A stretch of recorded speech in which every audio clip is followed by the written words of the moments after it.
أعوذ بالله من الشيطان الرجيم. بسم الله الرحمن الرحيم. ألم تعلم أن الله له ملك السماوات والأرض وما لكم من دون الله من ولي ولا نصير. اعوذ باللہ من الشیطان الرجیم بسم اللہ الرحمن الرحیم۔ کیا آپ نہیں جانتے کہ یقیناً اللہ تعالیٰ ہی کے لیے ہے آسمانوں و زمین کی بادشاہت، اور تمہارا اللہ تعالیٰ کے سوا نہ کوئی دوست ہے اور نہ کوئی مددگار۔ صدق اللہ العظیم۔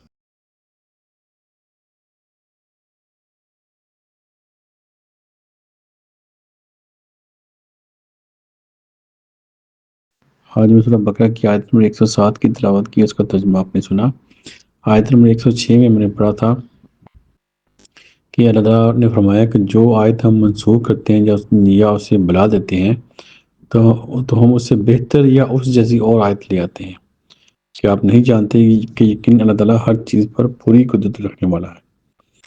تو اس میں جو یہودیوں کا جو اعتراض تھا کہ جو وہ بھی اللہ تعالیٰ کی کتاب جو ان کے پاس ہے یہ بھی اللہ کی کتاب ہے، تو اس میں فرق کیوں ہے؟ تو اس کا جواب اس آیت میں دیا گیا تھا کہ یہ اللہ تعالیٰ کے اختیار میں جو بھی آیات نازل کی جاتی ہیں وہ انسانوں کی ہدایت کے لیے ہوتی ہیں، کا مقصد انسانوں کی فلاح ہوتا ہے۔ آیت نمبر 107 میں نے پڑھا کہ آپ نہیں جانتے کہ یقین اللہ تعالیٰ ہی کے لیے ہے آسمان و زمین کی بادشاہت، یعنی کہ پچھلی آیت کو اگر اس آیت سے ملائیں تو اس سے ہمیں یہ بات سمجھ آتی ہے۔ تو اللہ نے فرمایا کہ جو حقیقی جو بادشاہت ہے، حقیقی جو اختیار ہے وہ اللہ تعالیٰ کا ہے۔ اگر پہلے جو آیت نازل کی تھی وہ بھی اللہ تعالیٰ ہی کے اختیار میں تھی، نہ اللہ تعالیٰ کسی کو اس کے لیے پوچھتے ہیں، نہ کسی سے مشورہ کرنے کی ضرورت ہے، نہ کسی کو بتانے کی ضرورت ہے، کیونکہ ساری حکمت، ساری بادشاہت، سارا کنٹرول، غلبہ اللہ تعالیٰ ہی کا ہے۔ اور اللہ تعالیٰ ہی جانتے ہیں کہ اس کی جو مخلوق ہے اس کے لیے کون سی چیز یا کون سی آیات کون سے وقت میں بہتر ہے، کون سے وقت میں اس کو چینج کرنا ہے۔ یعنی کہ جو انسان کی ترقی کا جو سفر ہے جو کہ چلا آ رہا ہے حضرت آدم سے لے کے ابھی تک، تو ہر دور کو، ہر انسانوں کو اللہ نے اس کو کور کیا۔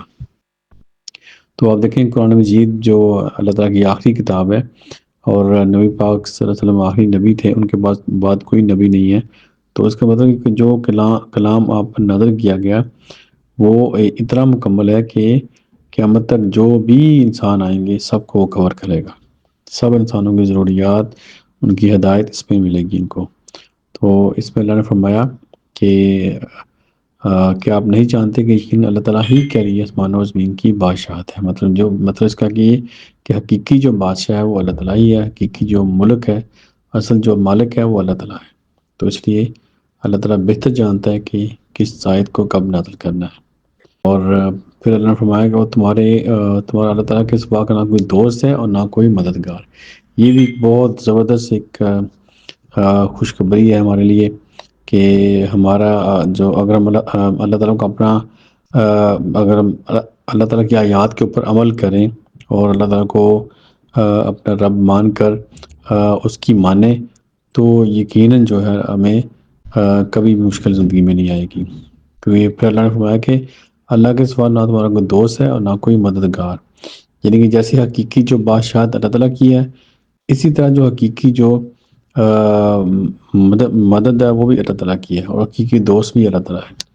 دنیا میں ہمارے دوستی جو بھی ہیں وہ ایک بہت لیمیٹڈ ٹائم کے لیے، محدود وقت کے لیے، اس میں بھی زیادہ تر لوگ آپ دیکھیں گے تو ان میں کوئی نہ کوئی آپس میں لوگوں کے مفادات ہوتے ہیں، اور اس کی وجہ سے بھی لوگ ایک دوسرے کے قریب ہوتے ہیں۔ لیکن جو اللہ تعالیٰ کی جو مدد ہے، اللہ تعالیٰ کی جو دوستی ہے، وہ آپ دیکھ لیں کہ اس میں کوئی ظاہر اللہ تعالیٰ بے نیاز ہے، ہمیں اللہ تعالیٰ سے چاہیے، اللہ کا وہ ہم سے کوئی چیز نہیں چاہیے۔ تو اس لیے ہمیں بھی اس بات پہ غور کرنا چاہیے، اور ہمارا جو تمام جو توکل ہے وہ اللہ تعالیٰ کی ذات پہ ہونا چاہیے۔ اگر کسی سے ہمیں مدد پہنچتی ہے وہ بھی اللہ کے حکم سے پہنچتی ہے، اللہ تعالیٰ اس کے دل میں ڈالتے ہیں، اور وہ کوئی بھی انسان یا کوئی بھی جو سسٹم ہے وہ ہمیں سپورٹ کرتا ہے۔ پورا توقع اللہ تعالیٰ کی ذات پر ہونا چاہیے، اور کبھی بھی اللہ تعالیٰ کی ذات سے کبھی بھی نا امید نہیں ہونا چاہیے، کیونکہ اللہ کے سوا کوئی مددگار اور رہنمائی کرنے والا نہیں ہے۔ کوئی بھی وقت ہو، کوئی بھی دور مشکل ہو، چاہے ظلم کا دور ہو، جیسے آج کل ظلم کا دور ہے، ہر طرف ہمیں ظلم و ستم بھی اور خون ریزی نظر آ رہی ہے، لیکن پھر بھی ہمارا جو توکل ہے اللہ کے اوپر مضبوط رہنا چاہیے، کبھی بھی ہمیں نا امیدی نہیں دکھانی۔ انشاءاللہ جو بھی مشکلات ہیں، جو بھی پریشانیاں دنیا کی، وہ ضرور ختم ہو جائیں گی۔ اللہ تعالیٰ ہم سب کو عمل کی توفیق عطا فرمائے، اور جو بھی بیمار اللہ تعالیٰ ان کو، جو پوری دنیا میں جہاں جہاں کوئی بھی انسان پریشان ہے، اللہ تعالیٰ ان کی پریشانی دور فرمائے، جو بیماروں کو شفا عطا فرمائے، جو اس دنیا سے فوت ہو چکے ہیں اللہ تعالیٰ ان کی مغفرت فرمائے۔ آمین۔ صدق اللہ العظیم۔ جزاک اللہ۔